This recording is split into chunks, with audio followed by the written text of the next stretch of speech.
स्वागत करता हूं अपने YouTube चैनल शिवम ट्यूटोरियल में।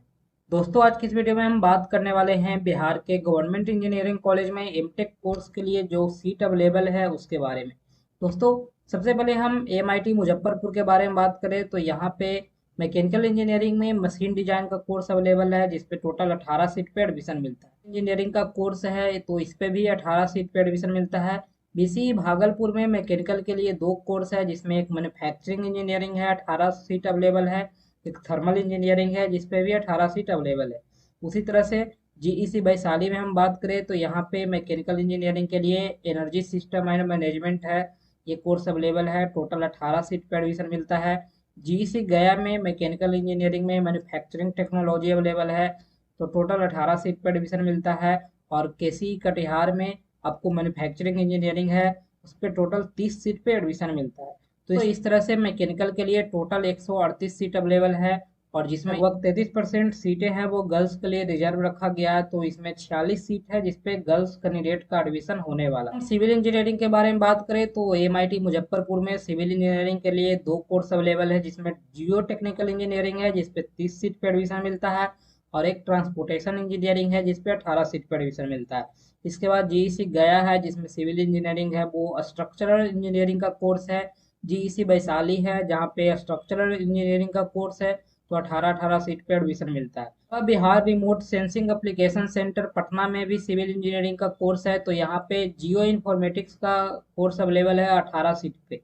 तो इस तरह से सिविल इंजीनियरिंग के लिए 102 सीट अवेलेबल है, जिसमें 34 सीट है वो गर्ल्स कैंडिडेट के लिए रिजर्व रखा गया है। इलेक्ट्रॉनिक्स इंजीनियरिंग के बारे में बात करें तो एमआईटी मुजफ्फरपुर में advance electronics and communication engineering total 18 seat पे अवेलेबल है।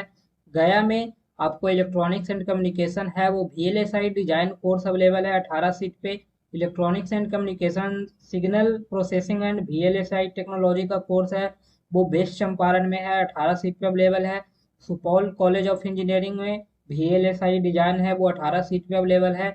कटिहार इंजीनियरिंग कॉलेज में वीएलएसआई डिजाइन है, ये आपको 18 सीट पर एडमिशन मिल जाएगा। बीसी भागलपुर में micro electronics and VLSI technology है, टोटल 30 सीट पे एडमिशन मिलेगा।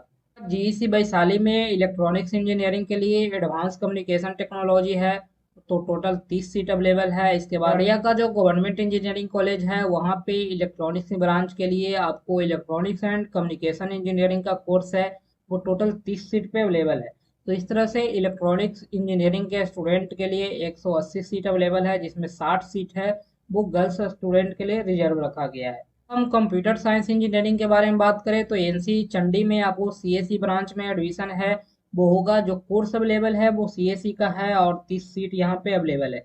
साइबर सिक्योरिटी है वो जीईसी गया में अवेलेबल है 18 सीट पे, और उसी के बाद में एक और साइबर सिक्योरिटी है वो जीईसी वैशाली में अवेलेबल है, तो टोटल 18 सीट पे यहाँ पे भी एडमिशन मिल जाएगा। तो इस तरह से टोटल 66 सीट है वो सीएसई ब्रांच के स्टूडेंट के लिए अवेलेबल है एमटेक में, और 22 सीटें हैं वो गर्ल्स कैंडिडेट के लिए रिजर्व रखा गया है। हम इलेक्ट्रिकल इंजीनियरिंग के बारे में बात करें तो इलेक्ट्रिकल इंजीनियरिंग में सबसे पहले एमआईटी मुजफ्फरपुर में इलेक्ट्रिकल एनर्जी सिस्टम है वो अवेलेबल है, तो 18 सीट पे यहाँ पे एडमिशन मिलता है। तो बीसी भागलपुर है, यहाँ पे भी इलेक्ट्रिकल में पावर सिस्टम का कोर्स है, तो यहाँ पे भी 18 सीट पे एडमिशन मिलता है। जीईसी वैशाली में इलेक्ट्रिकल पावर सिस्टम है, 18 सीट पे आपको एडमिशन मिल जाएगा। एनसी चंडी नालंदा में पावर सिस्टम है, तो यहाँ पे 30 सीट पे एडमिशन मिल जाएगा। डीसी दरभंगा है, यहाँ पे भी पावर सिस्टम अवेलेबल है, टोटल 30 सीट पे एडमिशन है वो मिल जाएगा। अररिया का गवर्नमेंट इंजीनियरिंग कॉलेज, यहाँ पे आपको इलेक्ट्रिकल पावर सिस्टम है, वहाँ पे भी 30 सीट पे आपको एडमिशन मिल जाएगा। तो इस तरह से टोटल 144 सीट है वो इलेक्ट्रिकल इंजीनियरिंग के स्टूडेंट के लिए अवेलेबल है, और टोटल 48 सीट है वो गर्ल्स कैंडिडेट के लिए रिजर्व रखा गया है। तो इस तरह से टोटल जो एमटेक कोर्स में सीट है वो 630 सीट है, वो सारे ब्रांच वाइज मिला करके रखा गया है।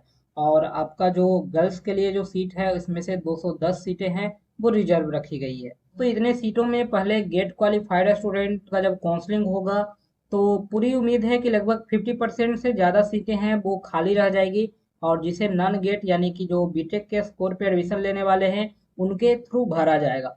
क्योंकि जिनका गेट में बहुत अच्छा स्कोर होगा वो ऑब्वियसली एनआईटी या फिर आईआईटी का टैग है वो लेंगे, बिहार के गवर्नमेंट इंजीनियरिंग के पीछे नहीं जाएंगे। तो कुछ लोग होंगे जिनका एडमिशन है वो यहाँ पे होने वाला है, तो आप मानकर चलो लगभग 50% सीटें हैं वो भर सकती है गेट क्वालिफाइड स्टूडेंट से। दोस्तों बाकी जब काउंसलिंग होगी तो अपडेट है वो किया जाएगा कि कितना सीट है वो वैकेंट रह गया है और जिसपे कि नन गेट वाले का एडमिशन है वो होना है। तो फिलहाल आप अपने branch wise college wise seat का डिस्ट्रीब्यूशन है वो देख सकते हैं, प्रोस्पेक्टस है वो जारी कर दिया गया है। इसके अलावा कोई डाउट रहता है तो आप कमेंट कर सकते हैं। वीडियो पसंद आए तो लाइक करें, अपने दोस्तों में शेयर करें। Thank you.